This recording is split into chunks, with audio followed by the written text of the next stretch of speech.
as one of the most apathetic generations in recent history.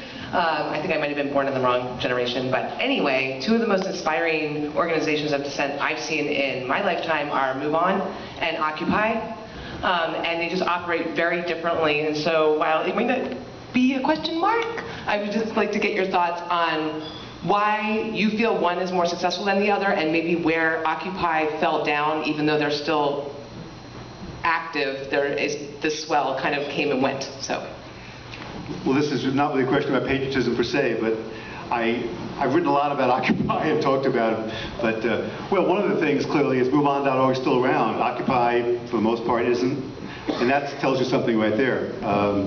I had great hopes for Occupy, and we published a lot of stuff in Dissent and posted articles about it. A lot of our young staff members who were very deeply involved and went down to Zuccotti Park, slept there and so forth. But you know, I think Occupy, one of the mistakes they made was to confuse a tactic with a strategy.